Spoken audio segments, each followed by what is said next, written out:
नमस्कार विद्यार्थी मित्रों, मैं डॉक्टर अजीत देव आप सभी का पवन वाघ एकेडमी द्वारा निर्मित इस YouTube चैनल पर हार्दिक स्वागत करता हूं।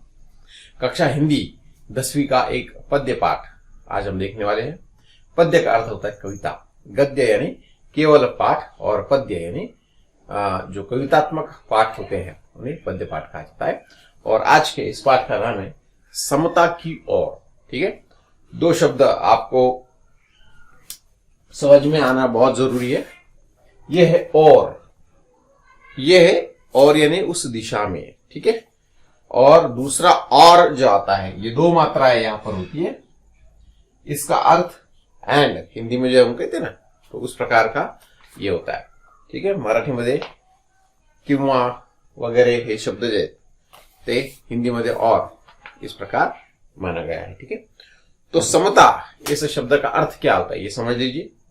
ये कविता मूल रूप से देखी जाए तो लक्षात्मक है। किसी भी कविता के किसी भी पाठ के जो हम प्रकार देखते हैं, उस गद्य हो या फिर पद्य पाठ हो, ये दोनों भी पाठ हमेशा तीन भागों में विभाजित होते हैं। एक होता है वाच्य, दूसरा होता है लक्ष्य और तीसरा होता है व्यंग्य। ओके, ये वाच्य, लक्ष्य और व्यंग्य, ये तीन प्रकार के जो है वो पाठ होते हैं। तो इस पाठ का आरंभ लक्ष्य से होता है और वाच्य जो है इससे ये पाठ समाप्त होता है। इसका मतलब क्या? इसका मतलब ये कि लक्ष्य यानी शब्द एक होते हैं और उन शब्दों से एक से ज्यादा अर्थ जो है ये प्रयुक्त होते हैं। अर्थ जो है वो पता चलते हैं, उसका भावार्थ जो होता है वो कुछ अलग होता है, शब्दशः अर्थ कुछ अलग होता है। वाच्य में क्या होता है, जैसे शब्द होते हैं वैसे उसके अर्थ निकलते हैं। और व्यंग्य में हास्य निर्माण होता है और उस हास्य के साथ साथ कुछ संदेश जो है वो दिया जाता है। तो लक्षात्मक पाठ गद्य हो या पद्य हो समझने के लिए थोड़ा मुश्किल होता है। यहां पर कवि की मनीषा, कवि की इच्छा क्या है, उस शब्दों की रचना के आधार पर कवि क्या कहना चाहते हैं ये जानना बहुत जरूरी है। ठीक है, तो शुरू में ये पाठ जो है ये लक्षात्मक ऐसा पाठ है। समता का अर्थ होता है समता की ओर। तो समता का अर्थ होता है कि इक्वालिटी। ठीक है, जिसे हम समानता कहते हैं। ये समानता आज की केवल भारत का ही नहीं, तो दुनिया के हर एक देश का, दुनिया के हर एक समाज का एक बहुत ही महत्वपूर्ण ऐसा प्रश्न ये माना गया है कि किसी भी देश में समाज जो है वो अलग अलग वर्गों में विभाजित हुआ है। बराबर है। शुरू में देखा जाए तो पूर्व काल में जातियों पर आधारित समाज की रचना थी और जातियों में भेदाभेद थे। आगे जाके धर्मों की निर्मित हुई, कई धर्म निर्माण हुए, फिर उसके बाद धर्मों में भेद निर्माण हुए।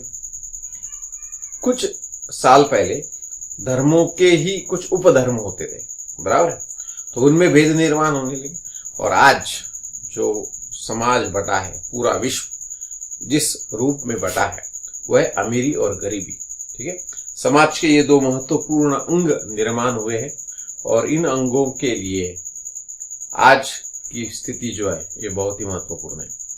आज धर्मों में जितने झगड़े हो रहे हैं उससे कई ज्यादा झगड़े निर्मित का कारण आर्थिक रूप से, सामाजिक रूप से ये जो भेद निर्माण हुआ है अमीरी और गरीबों के कारण, तो ये सबसे महत्वपूर्ण ऐसा है।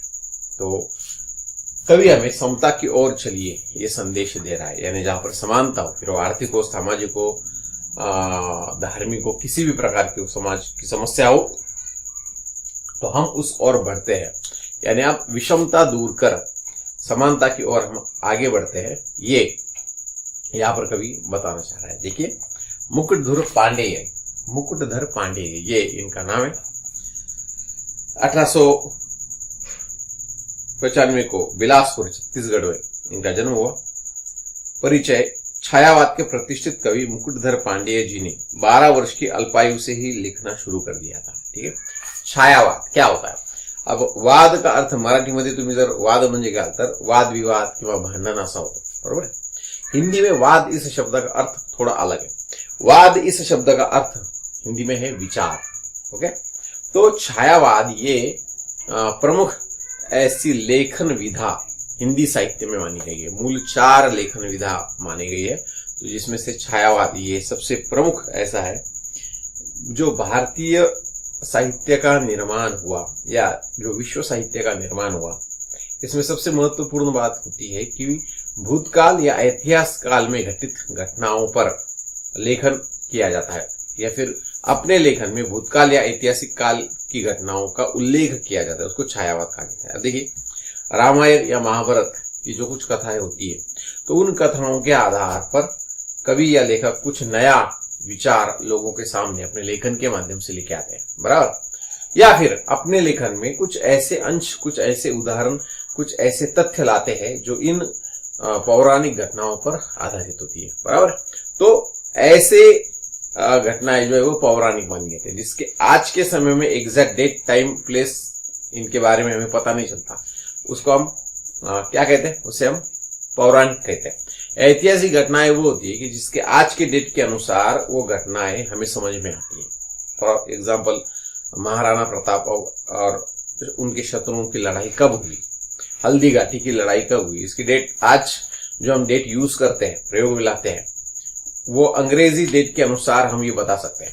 तो ऐसी घटनाओं को ऐतिहासिक कहा गया है, बराबर। तो जिस काव्य में, जिस गद्य में हो या पद्य में हो, ऐसी ऐतिहासिक या पौराणिक घटनाओं का उल्लेख है, उनको छायावाद कहा गया है। तो ये छायावाद के प्रतिष्ठित ऐसे कवि है। 12 वर्ष के अल्पायु में इन्होंने लिखना शुरू किया। आपकी काव्य रचनाओं में मानव प्रेम, प्रकृति, सौंदर्य, मानवीकरण, आध्यात्मिकता और गीतात्मकता के तत्व प्रमुख रूप से परिलक्षित होते हैं। परिलक्षित का अर्थ होता है, परिलक्षित होते का अर्थ होता है दिखाई देते हैं, उनको महसूस किया जाता है। प्रमुख रूप में आपने ये सब जो लिखा है, तो क्या क्या इनके इसमें, मानव प्रेम, ठीक है, प्रकृति प्रेम, प्रकृति प्रेम है, प्रकृति सौंदर्य यानी आसपास का जो वातावरण होता है वो प्रकृति या नेचर कहते हैं। मानवीकरण, अब देखो मानवीकरण क्या होता है, प्रकृति में बहुत सी कुछ बातें जो चुपचाप होती है, बराबर है, लेकिन कवि उनमें मानवता ढूंढता है। झरने भी बह रहे, तो हंसते खेलते वो बह रहे, ऐसा कवि कहता है। अब झरने हंसेंगे क्या, नहीं, खेलेंगे क्या, नहीं, लेकिन ये कवि की कल्पना होता है। तो उस प्राकृतिक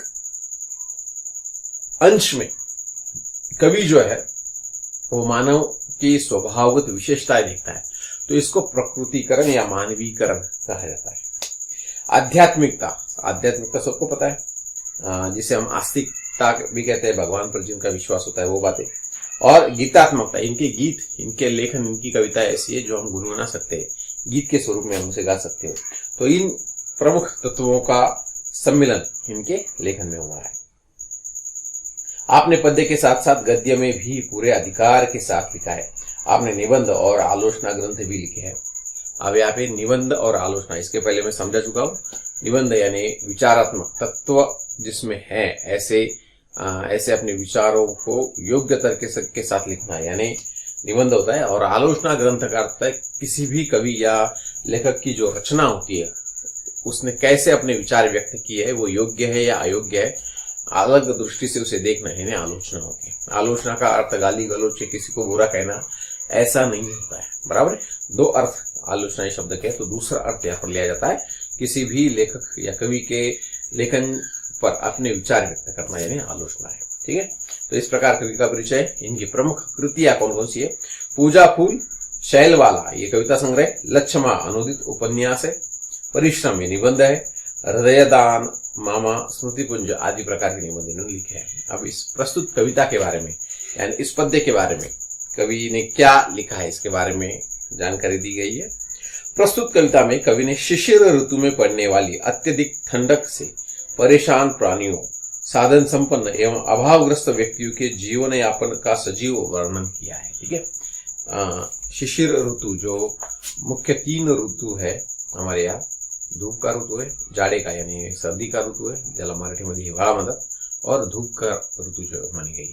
ये प्रमुख ऋतु जो होते हैं उनको अब अलग अलग भागों में जो है ये विभाजित किया गया है। वसंत, शिशिर, इस प्रकार के जो उस मुख्य ऋतु के उप ऋतु जो है या उनका खंडशः विभाजन जो किया गया है, तो शिशिर ऋतु में बहुत ज्यादा सर्दी जो है, बहुत ज्यादा ठंडी जो है ये गिरती है। और लेखक ऐसे प्रदेश से है जहां पर बर्फबारी भी होती है, बराबर।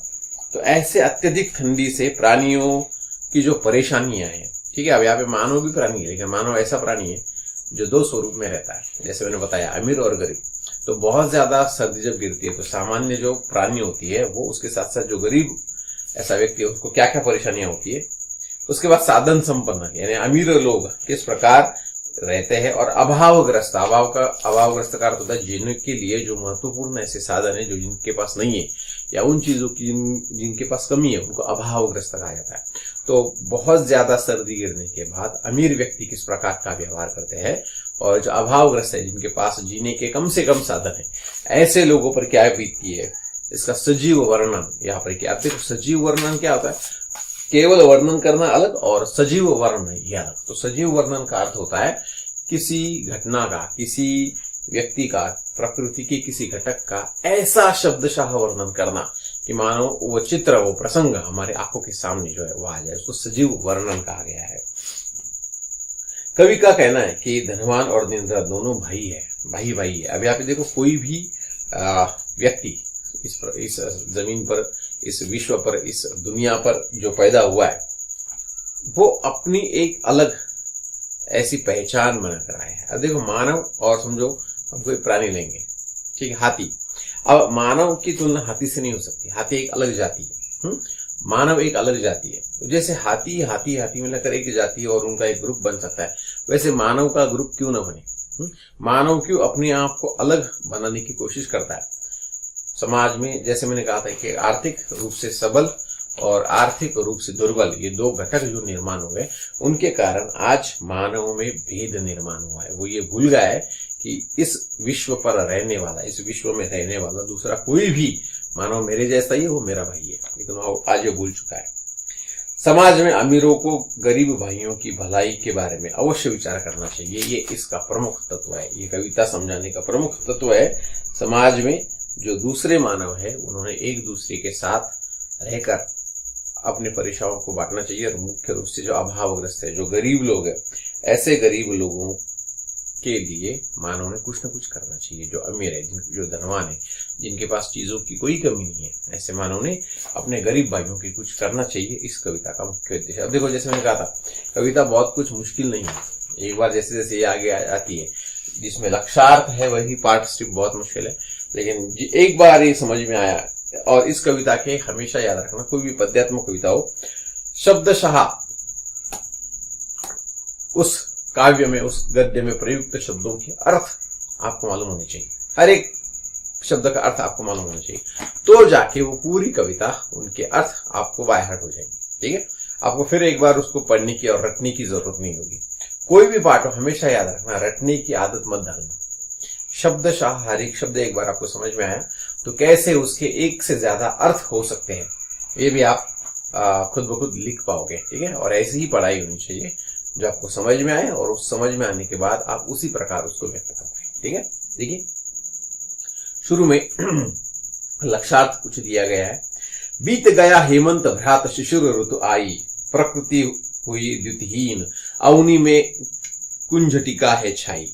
पड़ता खूब तुषार पद्मदल, तालों में बिल खाते, अन्यायी नृप के दंडों से यथा लोग दुख पाते।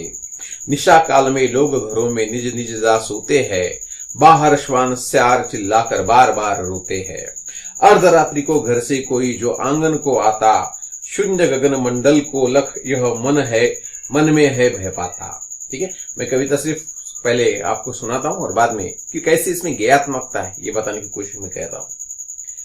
तारे निपट मलिन चंद्र में ने पांडुवर्ण है पाया, मानो किसी राज्य पर है राष्ट्रीय कष्ट कुछ आया। धनियों को है मौज रात दिन है उनको पौबारे, दीन दरिद्रों के मत्थे ही पड़े शिशिर दुख सारे। वे खाते हैं हलवा पूड़ी दूध मलाई ताजी, इन्हें नहीं मिलती पर सूखी रोटी और भाजी। वे सुख से रंगीन कीमती ओढ़े शाल दुशाले, पर इनके कंपित बदनों पर गिरते हैं नित पाले। वे है सुख साधन से पूरित सुघर घरों के वासी, इनके टूटे फूटे घर में छाए सदा उदासी। पहले हमें उदर की चिंता थी, न कदापि सताती। माता सम थी प्रकृति हमारी, पालन करती जाती। हमको भाई का करना उपकार नहीं, क्या होगा भाई पर भाई कुछ अधिकार नहीं, क्या होगा। ठीक है, भाई पर भाई का कुछ अधिकार नहीं, क्या होगा। अब यहाँ पे मैंने केवल इस कविता को आपको इसलिए सुनाया कि जो गेयात्मकता इनके कविता का आधार बताया गया है कि उसमें एक लय है, इसमें एक रिदम है जो गीत के तौर पर भी हम गा सकते हैं। ठीक है, तो प्रत्यक्ष रूप से इस कविता को हम आरंभ करते हैं। देखो क्या कहते हैं कवि। बीत गया हेमंत भ्रात शिशिर ऋतु आई, प्रकृति हुई द्युतिहीन अवनी में कुंज टिका है छाई। अब हेमंत ऋतु जो है वो जहां पर सर्दी तीव्र होती है, जाड़े का मौसम कुछ बढ़ जाता है, थंडी मराठी में ज्याला म्हणतात खूप वाढते, तो हेमंत ऋतू असतो। तो ये यहाँ पर वगैरह कि बीत गया हेमंत भ्रात शिशिर ऋतु आई, सॉरी, तो यहाँ पर हेमंत ऋतु में थोड़ी सर्दी आरंभ हो जाती है और शिशिर ऋतु में, ओके, शिशिर ऋतु में ये जो सर्दी है, ये सर्दी का मौसम है और तीव्र हो जाता है और बढ़ जाता है। ठीक है, तो ये हेमंत और शिशिर मानो भाई माने हैं, लेकिन शिशिर में सर्दी का मौसम और ज्यादा तीव्र और तेज होता है। तो ये हेमंत का जो भ्रात है, भ्रात यानी भाई, कौन है, शिशिर। ठीक है, तो जैसे हेमंत चला गया उसका भाई जो है शिशिर आया, ऐसे शिशिर ऋतु जो है वो आ गया है और हेमंत जो है बीत गया, चला गया है। और क्या होता है शिशिर में, प्रकृति हुई द्युतिहीन। ओके, प्रकृति होती द्युतिहीन, कहीं तो तेज जिसमें नहीं है, जो निस्तेज है, इस प्रकार की प्रकृति हो जाती है। देखो जब सर्दी बहुत ज्यादा बढ़ती है तो रूखा सूखापन प्रकृति में दिखाई देता है, और अपने शरीर की जो त्वचा ये भी रूखी बनती है। मॉइस्चराइजर यूज करते हैं, बराबर है, अलग अलग प्रकार की वैसलीन यूज करते हैं, तो प्रकृति में ही ये रूखापन छा जाता है जो हमारे शरीर पर दिखाई देता है। तो यहाँ पर द्युतिहीन का अर्थ होता है कांतिहीन, जिसमें तेज नहीं है, ऐसी सारी मानव प्रकृति बन गई है। और अवने में कुंजटिका है छाई, कुंजटिका का अर्थ है मानो सब तरफ धुंधलासापन जो है वो छा जाता है। ठीक है, मिट्टी जो है सूख जाती है और सूखी मिट्टी जो है इधर उधर उड़ती है, तो मानो धुंधलासापन जो है यहाँ पर छा गया है। आगे कहते हैं पड़ता खूब तुषार पद्मदल तालों में बिल खाते। ठीक है, पड़ता खूब तुषार, तुषार का अर्थ होता है मे बी बूंदे, और उस बूंदों से निर्माण होने वाला जो बर्फ है, ठीक है, वो यहाँ पर सब तरफ जो है पड़ता है। और पद्मदल तालों में बिल खाते, पद्मदल यानी कमल, बराबर है। तो इन सर्दियों के दिनों में कमल ज्यादा खिलते नहीं, वो सिकुड़ जाते हैं। कोई भी फूल देखना सर्दियों के दिनों में ज्यादा खिलते नहीं, तो मानो वो सिकुड़ जाते हैं और मानो उन पर कोई जो है वार कर रहा है। बिल खाते हैं, सिकुड़ जाना, बराबर है। तो अब यहाँ पे कवि की कल्पना तो क्या कहते हैं वो, अन्यायी नृप के दंडों से यथा लोग दुख पाते। कैसे वो कमल दल यानी कमल के फूल जो है सिकुड़ गए हैं, जैसे किसी अन्यायी नृप यानी राजा इस अन्यायी नृप के दंडों से, जो दंड उसे गरीब लोगों को देता है, और उस दंड के कारण जैसे गरीब लोग बिल्कुल महसूस जाते हैं, एक जगह पर चुपचाप बैठ जाते हैं, अपना शरीर छुपाने की कोशिश करते हैं, वैसे ऐसे शिशिर ऋतु में जो बर्फबारी हो रही है उसके कारण ये कमल के दल जो है, कमल के फूल जो है वो सिकुड़ गए, वो खिल नहीं पा रहे हैं। देखो छोटी सी कल्पना है, लेकिन कैसे यहाँ पर कवि ने उसे व्यक्त किया है। ओके, कमल सिकुड़े हुए कमल जब उसने देखे तो उसको वो लोग, वो गरीब प्रजा नजर आई जो अपने राजा के अत्याचार के कारण मानो सिकुड़ सी गई है। ठीक है, देखो आगे। निशा काल में लोग घरों में निज जा सोते हैं, बाहर श्वान स्यार चिल्लाकर बार बार रोते हैं। अब देखो सर्दी का मौसम है, जब रात के समय बहुत ज्यादा सर्दी बढ़ती है तो लोग अपने काम धाम छोड़कर घर जाकर सो जाते हैं। ठीक है, लेकिन जिनको घर है, जिनके घर पर व्यवस्था है, ऐसे लोग तो आराम से रह पाते हैं, बराबर है। लेकिन जो सामान्य लोग हैं वे बेचारे बाहर है। सामान्य लोगों की खास कौन, प्राणी है जिनको कोई घर नहीं, जो रास्ते पर ही सो जाते हैं, जहां जगह मिलती है। तो ऐसे में कौन है, श्वान यानी कुत्ते, और सियार आपको पता है सियार कहा गया है। तो ये प्राणी जो जोर जोर से चिल्ला रहे हैं। क्या है, निशा काल में, निशा रात में लोग घरों में निज जा सोते हैं, बाहर श्वान स्यार चिल्लाकर बार बार रोते हैं। स्यार को सियार भी कहा जाता है। ठीक है, तो ऐसे ये रास्तों पर घूमने वाले प्राणी जो है वो सर्दी के कारण उनको भी तकलीफ होती है, लेकिन वो अपनी तकलीफ व्यक्त नहीं कर पाते, वो बोल नहीं पाते, तो कैसे वो तकलीफ चिल्ला कर व्यक्त करते हैं। ठीक है, देखो आगे। अर्धरात्रि को घर से कोई जो आंगन को आता, शून्य गगन मंडल को लख यह मन में है भय पाता। लख यानी देखना, ओके, यहाँ पर लख का अर्थ होता है देखना। क्या कहते हैं, अर्धरात्रि को घर से कोई जो आंगन को आता। समझो अर्धरात्रि के समय में रात लगभग आधी बीत चुकी है और ऐसे समय में आप अपने आंगन में जब देखता है, आजकल फ्लैट जो संस्कृति है बढ़ चुकी है, आंगन क्या होता है लगभग अब बच्चों को पता ही नहीं है, लेकिन जिनके अपने बड़े घर है, ठीक है, या कि गांव की तरफ से जब घर है तो घर के सामने ही बड़ा सा आंगन होता है, बराबर है। तो ऐसे रात के समय में अगर कोई अपने आंगन में देखता है तो वो ऐसा व्यक्ति जो है निशा काल में अर्धरात्रि को घर से कोई जो आंगन को आता, आंगन में आकर जब देखता है, शून्य गगन मंडल को लख यह मन में है भय पाता। तो वो जो है ना, अब देखो सर्दी का मौसम आप थोड़ा अगर इमेजिन करोगे तो सर्दी के मौसम में हवा कुछ बदल जाती है, अलग धुंध सी होती है। आप अगर धूप के दिनों में आकाश की तरफ देते तो आकाश बिल्कुल स्वच्छ होता है, चांद और सितारे स्पष्ट नजर आते हैं, ऐसा लगता है कि हम दोनों के बीच में कोई अंतर नहीं है और बीच में कोई नहीं। लेकिन यही सर्दी के दिनों में, जाड़ों के दिनों में कुछ बात अलग होती है। क्या होता है, जाड़ों के दिनों में, सर्दी के दिनों में एक हवा अलग सी महसूस होती है और मानो सब तरफ धुंधला सपन है।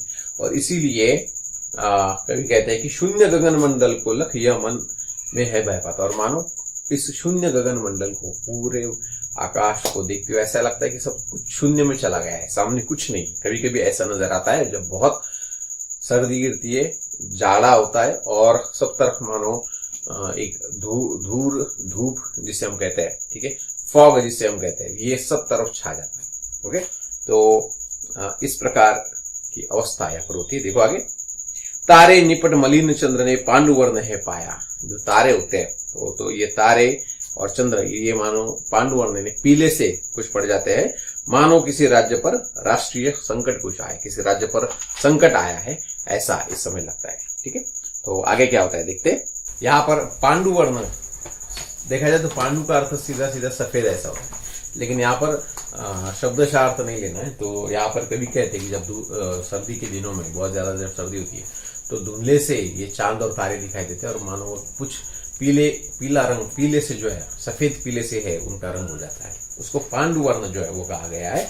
तो मानो किसी राज्य पर ऐसा ये पांडुवर्ण दिखाई देता है कि किसी राज्य पर जैसे संकट आता है ना तो लोग मलिन हो जाते हैं, उनके चेहरे पीले पड़ जाते हैं, तेज नष्ट हो जाता है, ऐसा हम शब्दशः प्रयोग करते हैं। ठीक है, तो किसी राज्य पर राष्ट्रीय कष्ट, राष्ट्रीय संकट आया है, ऐसा दिखाई दे। जब राष्ट्रीय संकट तब घोषित होता है कि पूरा राज्य किसी संकट के कारण जूझ रहा हो, किसी राज्य का, राष्ट्र का कोई छोटा सा हिस्सा जब परेशानी में है तो वो राष्ट्रीय आपत्ति नहीं होती है, राष्ट्रीय कष्ट नहीं होता है। तो मानो जब पूरे राष्ट्र को कोई आपत्ति आ जाती है तो उसको राष्ट्रीय कष्ट, संकट माना जाता है। तो यहाँ पर ऐसा हुआ है कि चांद के साथ साथ सारे सितारे जो है वो मानो धुंधले से हो गए और मानो किसी राष्ट्र पर संकट आने के बाद सब लोग भयभीत होते हैं, तो ऐसा भयभीत सा वातावरण यहाँ पर निर्माण हुआ है। आगे देखो, धनियों को है मौज रात दिन है उनके पौ बारे।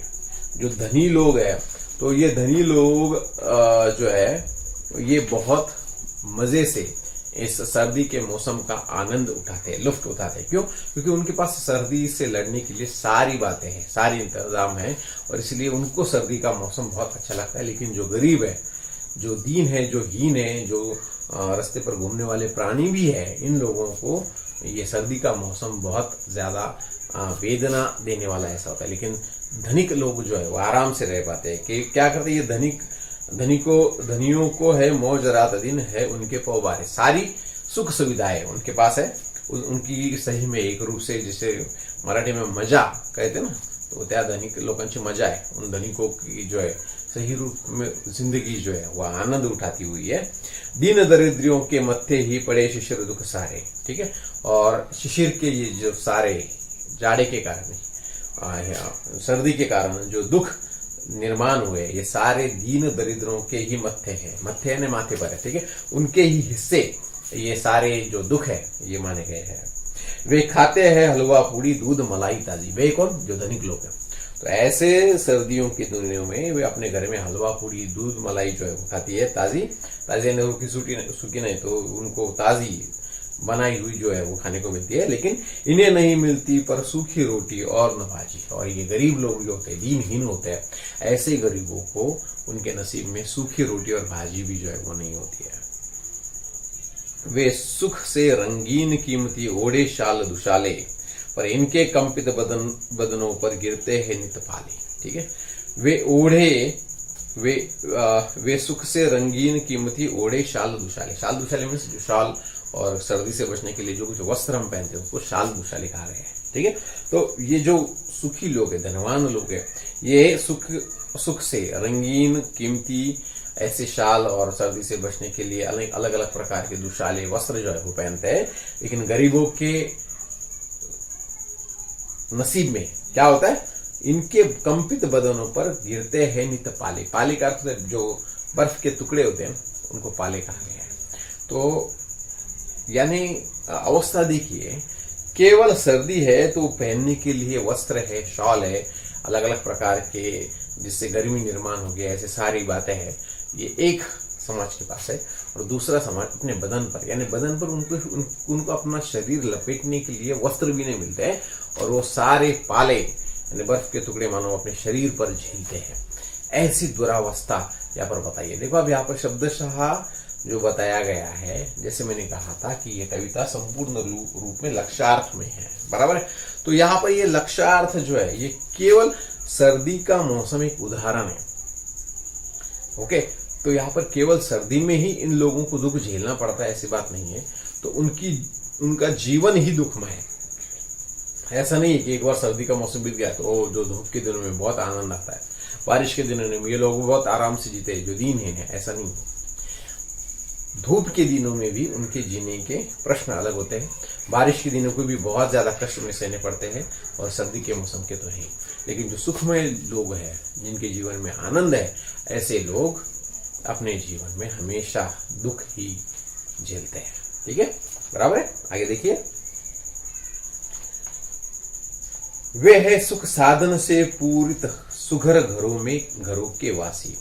अब यहाँ पर एक बेचारे रास्ते पर इधर उधर घूमते हैं, ना उनको घर है ना रहने की जगह है, बस केवल उनको अपना जीवन जो है ईश्वर के भरोसे जीते हैं। लेकिन सुखमय जीवन जीने वाले लोग कैसे, वे है सुख साधन से पूरित। जो सुख साधन होते हैं, सुखी जीवन जीने के लिए जो साधन होते हैं, ऐसे साधनों से जिनका जीवन पूरा भरा हुआ है, ऐसे सुघर घरों के वासी, अच्छे घरों के, जहां पर खाने पीने की कोई लालायत नहीं है, ऐसे अच्छे घरों के वासी ये लोग धनिक लोग हैं।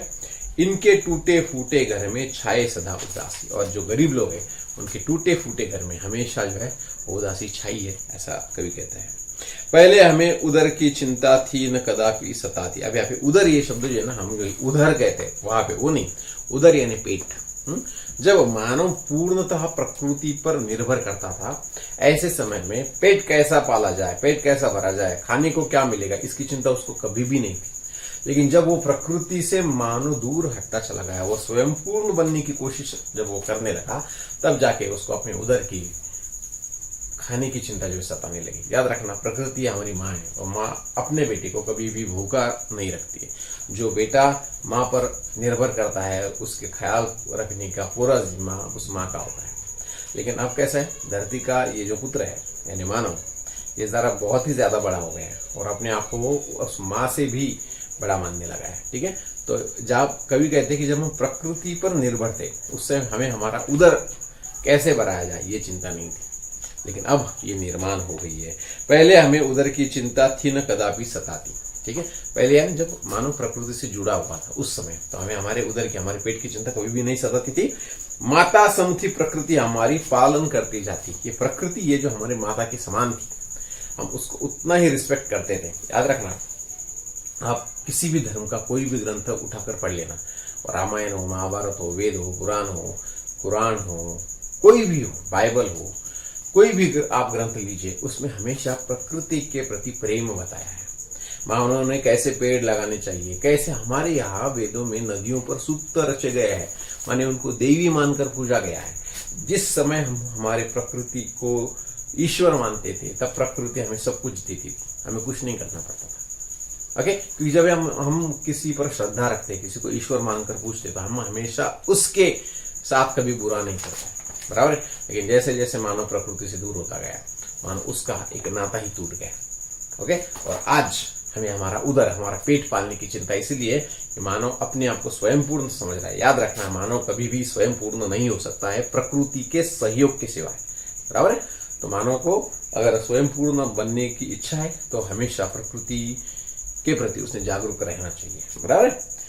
तो वो प्रकृति हमें माता के समान पालती थी, लेकिन आज वैसी स्थिति नहीं है। अब वो कहते कि प्रकृति ने ही मानव को बनाया है, लेकिन हम अपने भाई को भूल गए हैं। और इसलिए कभी कहते हैं हमको भाई का करना उपकार नहीं क्या होगा, हमें हमारा जो भाई है उस पर उपकार करने ही होंगे।